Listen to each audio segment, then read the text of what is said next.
Morning students. आज के lecture में हम लोग स्ट्रेट लाइन पे बेस्ड क्वेश्चन करेंगे जो कोलिनियरिटी पे बेस्ड होगा और दो लाइन के बीच एंगल पे बेस्ड होगा।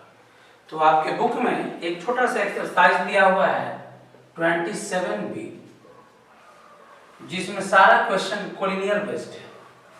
जैसे देखिए बताया हुआ क्वेश्चन है लेकिन फिर भी दिया है बीच में, तो बता रहे हैं दोबारा। 2 3 -4, B है 1 -2 3, C है 3 8 -11 और क्वेश्चन कहता है प्रूव कीजिए A B C are collinear. बताए थे कि कभी भी 3 पॉइंट को कोलिनियर प्रूफ करना हो तो पहले ए बी का डायरेक्शन रेशियो लिखिए।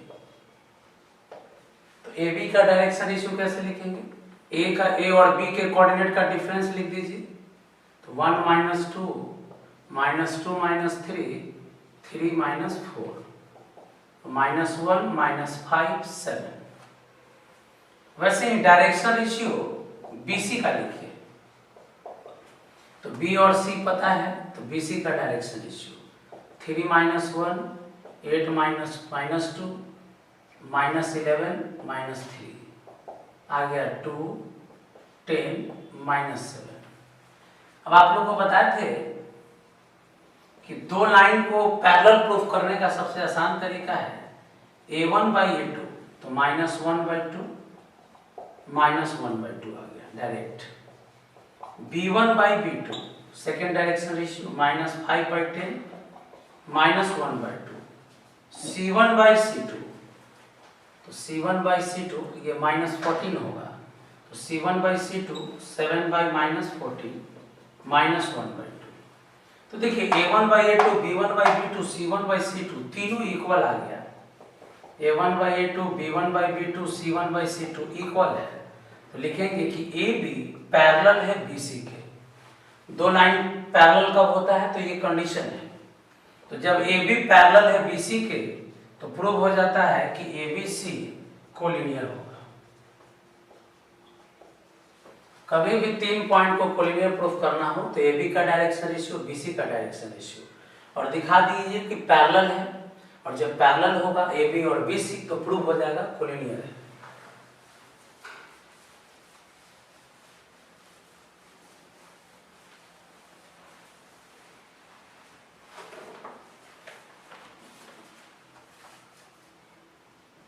क्वेश्चन नंबर 4, ए दिया है 3 2 -4, बी दिया है 9 8 -10 और सी दिया है लैम्डा म्यू -6।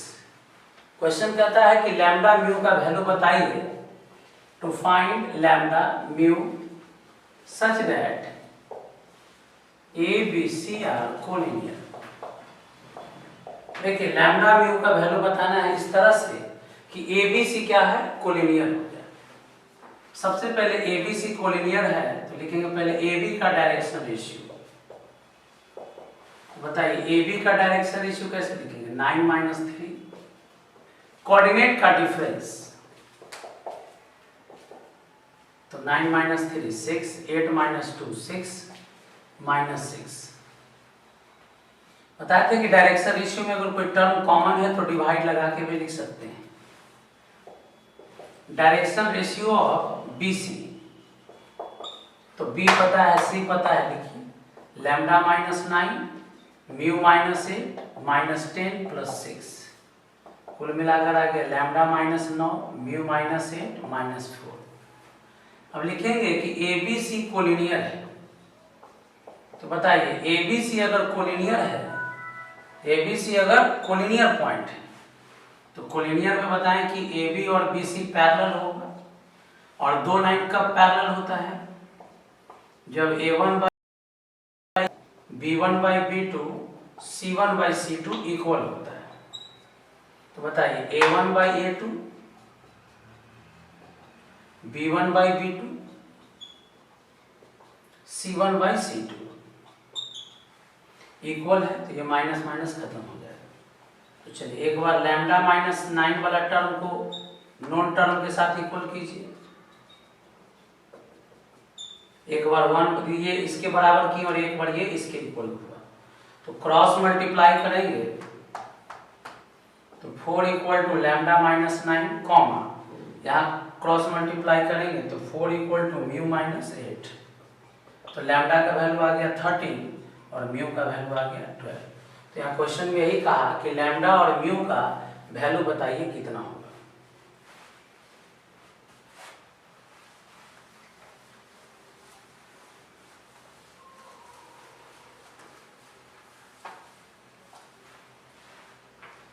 इसी तरह से 2-3 क्वेश्चन और है जिसमें सिर्फ कोलिनियर दिया है, तो कोलिनियर का कैसे यूज करेंगे समझ लीजिए। एक और छोटा सा एक्सरसाइज है एंगल पे बेस्ड, एक्सरसाइज 27C। इसमें भी 10-11 क्वेश्चन है। देखिए क्वेश्चन नंबर 2, एक लाइन है R equal to 3i minus 4j plus 2k lambda i plus 3k। एक सेकेंड लाइन है R बराबर 5i plus mu minus i plus j plus k। अब क्वेश्चन दिया है कि दो लाइन के बीच एंगल बताइए। To find angle between two lines, angle between two lines L1 and L2। तो गौर कीजिएगा, L1 का पॉइंट ये बताएगा और ये डायरेक्शन रेशियो बताएगा, L2 का ये पॉइंट बताएगा और ये डायरेक्शन रेशियो। तो आप वेक्टर वाला फॉर्मूला भी लगा सकते हैं और डायरेक्शन रेशियो बताएगा। तो आप ऐसे लिख लीजिए डायरेक्शन रेशियो ऑफ L1, तो पहला लाइन का डायरेक्शन रेशियो 103 हुआ। डायरेक्शन रेशियो ऑफ L2, दूसरा लाइन का डायरेक्शन रेशियो -111 होगा यहां से। अब cos थीटा, कभी भी दो लाइन के बीच एंगल निकालना हो तो डायरेक्शन रेशियो दोनों लाइन का पता कर लीजिए। cos थीटा बराबर फॉर्मूला लगा दीजिए A1 A2 B1 B2 C1 C2 by root under A1 square B1 square C1 square A2 square B2 square C2 square. अब इसमें A1 B1 C1 A2 B2 C2 का वैल्यू डाल दीजिए, 1 into -1 A1 A2 0 into 1 B1 C1 C2 root under A1 square B1 square C1 square A2 square B2 square C2 square. तो देखिए 3 0 हो गया -1, तो बचा ऊपर 2, 9 + 1 10 √3 यानी कि 2/√30। तो देखिए cos थीटा बराबर आ गया 2/√30।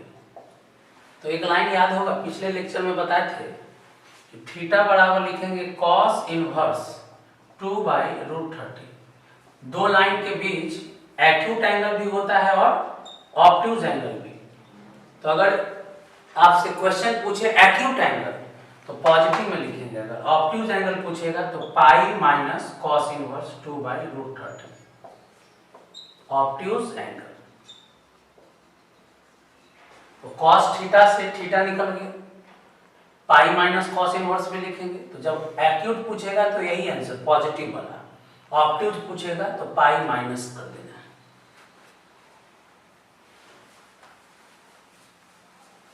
जो फॉर्मूला बेसिक लेक्चर में बताए थे वही यूज हुआ।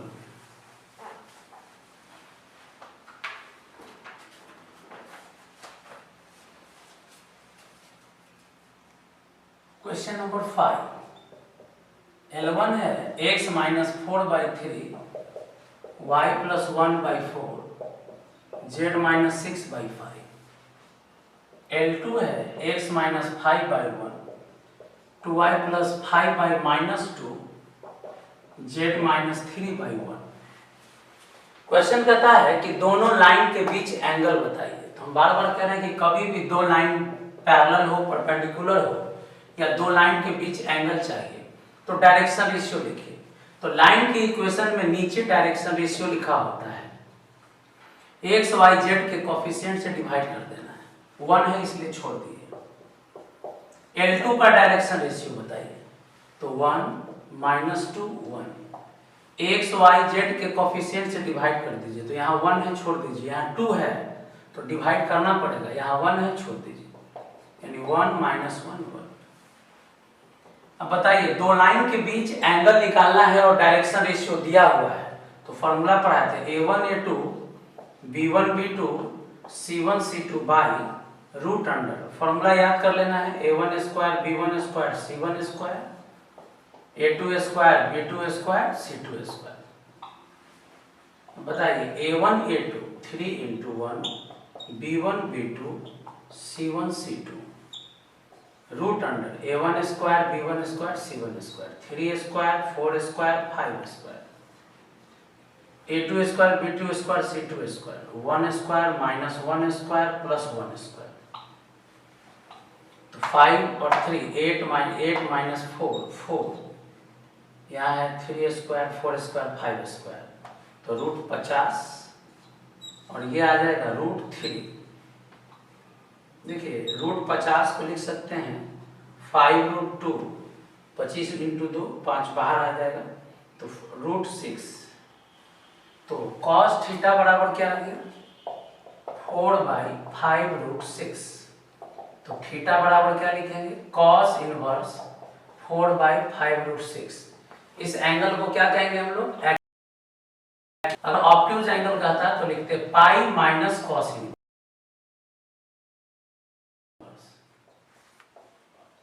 तो जो एंगल पूछेगा वो एंगल बताएंगे हम लोग। तो आपको बता रहे हैं कि कैसे दो लाइन के बीच एंगल निकालते हैं।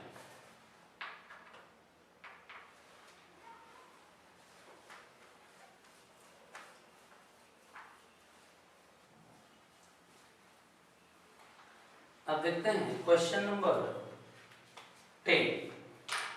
देखिए मैक्सिमम क्वेश्चन एक जैसा है।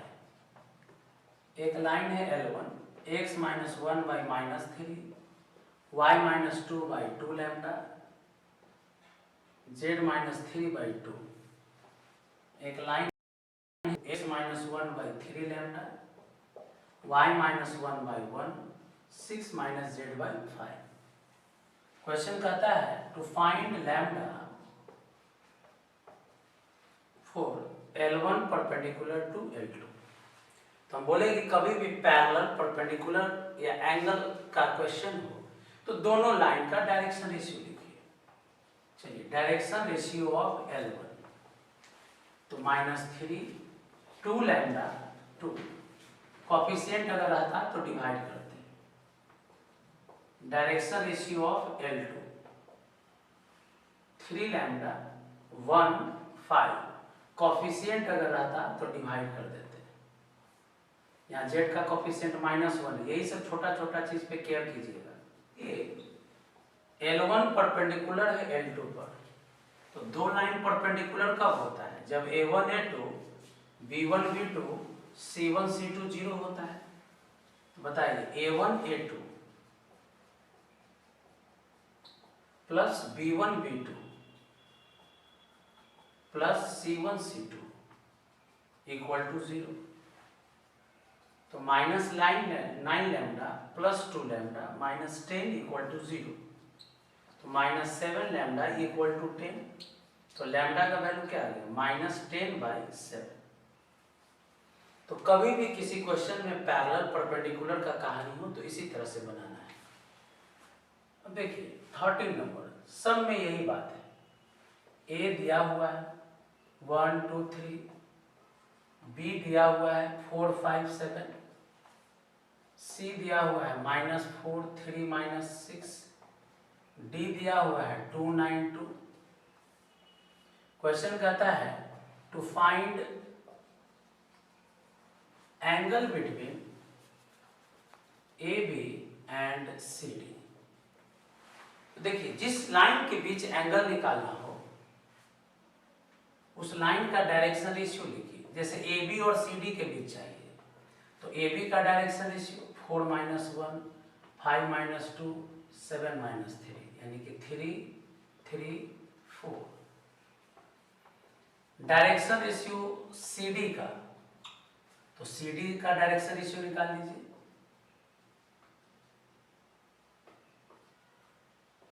ये हो गया 6, 6, 8। अब एक चीज देखिए, ये 3, 3, 4 आया, कैसे निकालेंगे ये समझ लीजिए, माइनस करके। अब बताए थे कि अगर कुछ डायरेक्शन रेशियो में कुछ कॉमन हो तो डिवाइड कर दीजिए, तो 2 कॉमन है तो 2 से डिवाइड कर दिए। अब यहाँ हम लोग क्या देख रहे हैं, here we get AB, direction ratio of AB सीधे इक्वल है डायरेक्शन रेशियो ऑफ CD के। तो कभी भी दो लाइन का डायरेक्शन रेशियो इक्वल आ गया तो हम बताए हैं कि डायरेक्शन रेशियो अगर इक्वल है तो उस केस में भी पैरेलल होगा, क्योंकि A1/A2 1, B1/B2 1, C1/C2 1 बराबर ही आया। यानी इक्वल रहने पर भी डायरेक्शन, अगर डायरेक्शन रेशियो इक्वल है तो लाइन पैरेलल होगा, और जब लाइन पैरेलल है तो एंगल कितना डिग्री होगा, 0 डिग्री या 180 डिग्री। तो जनरली 0 डिग्री लिखते हैं। तो आज के लेक्चर में आप लोग को बताएं कि कैसे दो लाइन के बीच एंगल निकालते हैं और 3 पॉइंट को कोलिनियर प्रूव करते हैं। बहुत छोटा छोटा एक्सरसाइज था और बेसिक क्वेश्चन था, इसलिए इसका एक हम छोटा सा वीडियो बना दिए हैं। अगले लेक्चर में एक बड़ा वीडियो आएगा जिसमें शॉर्टेस्ट डिस्टेंस निकालना होगा, शॉर्टेस्ट लाइन का इक्वेशन लिखना होगा। आज के लेक्चर में